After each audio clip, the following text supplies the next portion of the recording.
It's election season, and once again, Monica Stonier is on the ballot here in Vancouver. So I guess it's time to take another look at the top 10 worst bills that Monica has passed. Number 10, House Bill 1287, what they call the Clean Cars Act. Basically, Monica Stonier wants to ban all gas vehicle sales by 2030.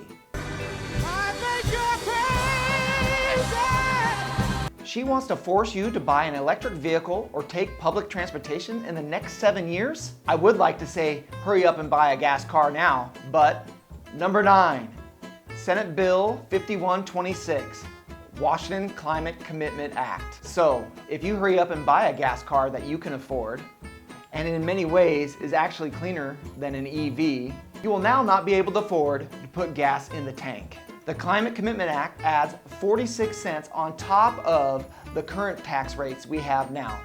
Washington basically adds $1 to every gallon of gas that we now have to buy.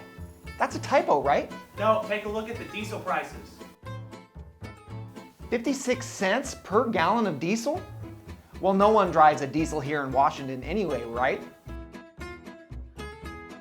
Number 8, Senate Bill 5116, the Clean Energy Economy. Eliminates coal sales and 100% non-emitting renewable energy by 2045. So we're going to have all these electric vehicles on our roads powered by solar? I mean, we get 52 days of sunshine each year up here. How's that going to work? It's not. So they're going to use the dams, right? All the dams? No, Jay Inslee wants to get rid of those. Okay, so nuclear. Nope. They really passed this with no real plan. Number 7, House Bill 1054, Establishment of Tactics and Pursuits. This bill brings a new meaning to you can run, but you can't hide. Basically, just commit a crime and run as fast as you can. The police can't chase you unless you raped or killed someone. Nothing like driving to avoid jail. For example, let's say you have 10 pounds of meth and you're selling it in front of a school and the cops see you. No worries. Just get in your car, speed through that school zone, and you're off scot-free. Speed or jail.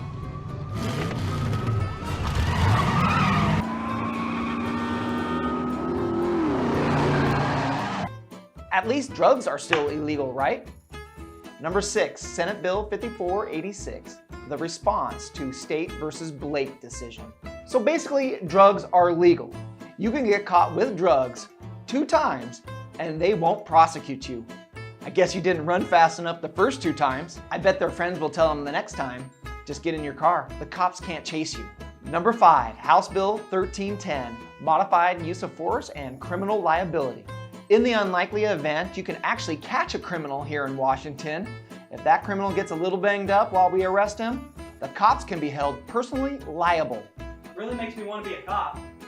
Yeah, this law is so bad that our officers that live in Vancouver would rather work in Oregon and deal with this. That's when several Molotov cocktails were thrown in the direction of the police line. Than work in the city they live in. Number 4, Senate Bill 5974 and 75, Move Ahead Washington. This bill transfers 30% of our highway projects to green energy public transportation.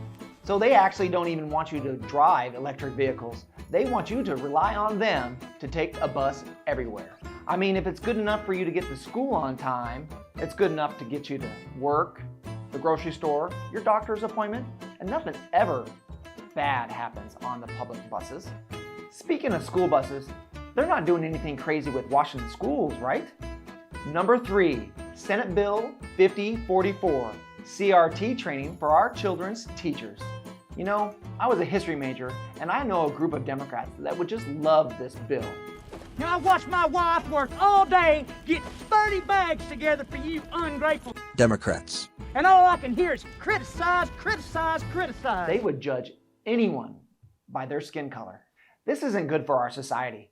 Maybe Monica thinks teaching our teachers to teach our children to judge people by their skin color is good politics. Number 2, Senate Bill 5395, where Monica was the prime sponsor of comprehensive sex education. In short, this forces our teachers to teach our 10-year-olds about their sex and sexuality. Okay, children, now I want to review the different sexual positions. Who can tell me which sexual positions we talked about? In short, this forces our teachers to teach our children about sex and sexuality by the age of 10, even before they've hit puberty. I remember in the old days, back 5 years ago, when a stranger was caught talking to your kid about sex in the park, we'd put them in jail. Now, in 2022, they are forcing our kids' teachers to do it, and it's the law. Boy, things really have changed. Number 1, House Bill 1225. Again, Monica is the prime sponsor of establishing school-based health centers. No joke, the nurse has to call you to get permission to give your child Tylenol. But if your child comes to the nurse or counselor with gender dysphoria, they can start the transitioning process without you ever even knowing about it. Snip, snap, snip, snap, snip, snap. Additionally, if your child wants an abortion, they can take them over to the clinic and have them back by lunch with no need to call you. Who sounds like the real parent? Hi, I'm Jeremy Baker, and if these policies seem crazy to you, that's because they are, and you're not alone.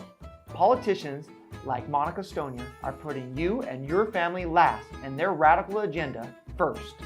It's time to reverse these policies before it's too late. Vote for me on November 8th, 2022. I'm Jeremy Baker, and I approve this message.